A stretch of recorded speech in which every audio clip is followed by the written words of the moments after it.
안녕하세요. 정신간호 역사에 대해 알려드릴 최현수입니다. 지금부터 시작하겠습니다.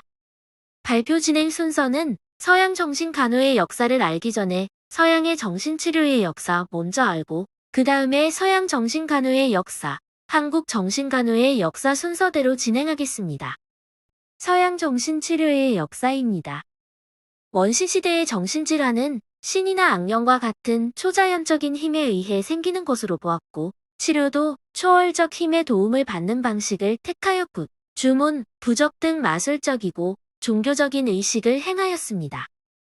그리스 로마 시대의 히포크라테스는 혈액, 검은 담즙, 황색 담즙, 타액 등 체액의 불균형 때문에 정신질환이 발생한다고 여겨 목욕, 식이요법, 약초 등을 이용하여 체액 간 불균형을 바로잡으려 하였습니다. 그리고 이후 갈레는 그리스의 체액설을 로마에 보급시켰고 신경계의 해부와 생리를 연구하고 뇌가 지능 감정 기억의 중심부라고 생각하여 환경조절, 수면 유도, 꿈 예언, 기도, 신앙송 등을 통해 치료를 시도하였습니다. 중세시대에는 로마 제국의 멸망과 종교적 믿음의 번성으로 계몽 사상이 쇠퇴되고 정신질환은 다시 초자연적 힘과 악령 때문인 것으로 인식되고 악마설과 종교적 주술이 다시 나타나 암흑시대를 맞이하였습니다. 그로 인해 정신질환들이 마녀로 여겨져 고문과 화형 등으로 잔인한 처벌을 받았습니다. 르네상스 시대에 이르러서는 한편으로 환자에 대한 깊은 동정이 있어 정신병원들이 각지에 설립되었는가 하면 정신질환자에 대한 박해가 계속되었던 모순의 시대이기도 합니다. 16세기가 되면서 정신질환에 대해 합리적이고 자연과학적, 심리적 견해가 더욱 대두되기 시작하였습니다.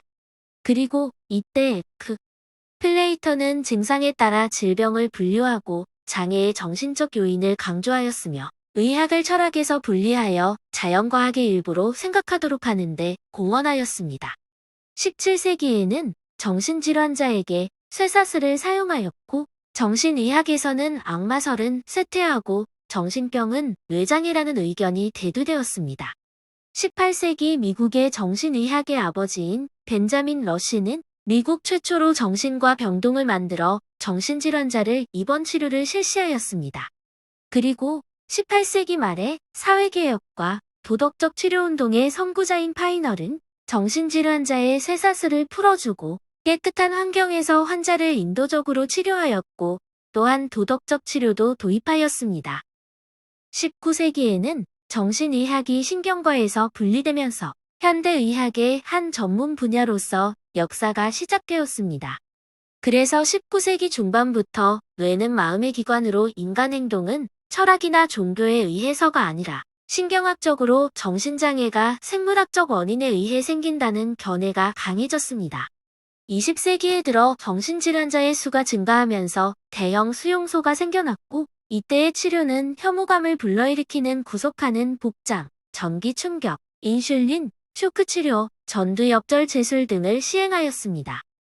다음은 서양 정신간호의 역사에 대해 알아보겠습니다. 린다 리차즈는 1873년에 보스턴의 뉴 잉글랜드 병원의 간호사 훈련 과정을 졸업한 미국 최초의 정신간호사이며 그녀는 1882년 매사추세츠주의 맥린 병원에 정신간호사 훈련을 위한 학교를 처음으로 개설하였습니다. 그리고 1923년 잔즈 호킨스 병원의 간호학교는 정신간호 교육과정을 정규교육과정에 처음으로 포함시켰고 1930년대 말에 이르러서 모든 질병에 대한 일반 간호에서도 정신간호가 중요함을 인식하게 되었습니다.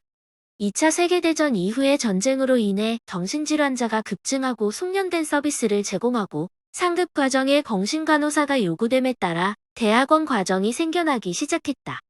1953년 맥스웰 존스가 치료적 공동체 정신과의 새로운 치료 방법을 발간한 것과 항정신병 약물을 사용하게 된 것으로 1950년대 정신간호사들의 역할에 영향을 미쳤다.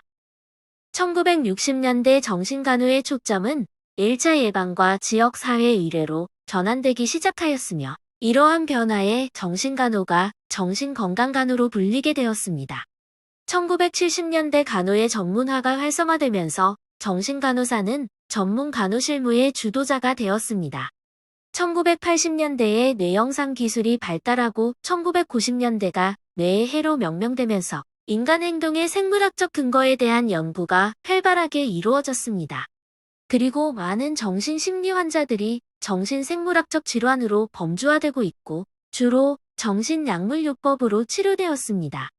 오늘날 정신건강간호는 대상자와의 치료적 관계를 수립하고 대상자의 정신사회적 요구에 적절한 관심을 갖고 정신질환을 이해하고 치료하는 데 있어 생화학적인 요소에도 많은 관심이 요구되고 있습니다. 마지막으로 한국의 정신간호의 역사입니다. 삼국사기의 신라 현덕왕 때 대신이었던 녹지는 우울장애는 알맞은 말로 고치는 것이 유효하다며 신체적인 부조화는 환경과 인과의 상호작용이 중요하다고 말하였습니다. 고려시대에 의서 향약 구급방에는 간질과 광기에 대한 기록이 남아있었으며 조선 중기의 허준의 동의보감에는 오늘날 조현병과 유사한 사순이라는 병이 상세하게 기록되어 있었습니다. 1885년 최초의 서양의학식 병원 왕립광해원이 설립되었고 1899년 관립경성의학교에서 동서양의 의학을 동시에 교육하기 시작하였습니다. 1910년 조선총독부 병원에서 서양 선교사와 일본인 의사에 의해 처음으로 정신장애에 관한 교육이 실시되었고 일제하에 조선총독부 의원에 의해 정신과 병동이 신설되었습니다.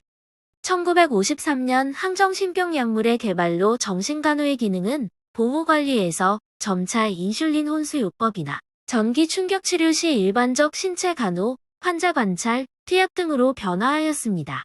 1960년대 중반에 이르러 미국 정신의학의 영향을 받아 환경치료와 활동치료가 실시되었으며 간호사가 치료적 역할을 담당하였습니다.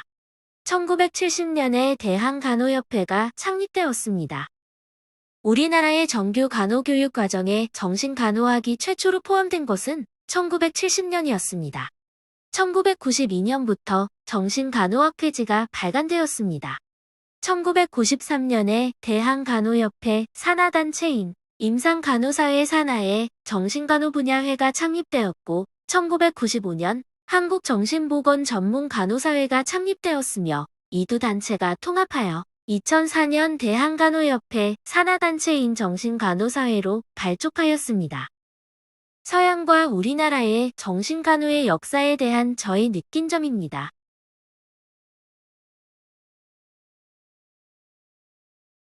이 자료는 이러한 문헌을 참고하여 제작하였습니다. 이상으로 정신간호 역사의 발표를 마치겠습니다. 감사합니다.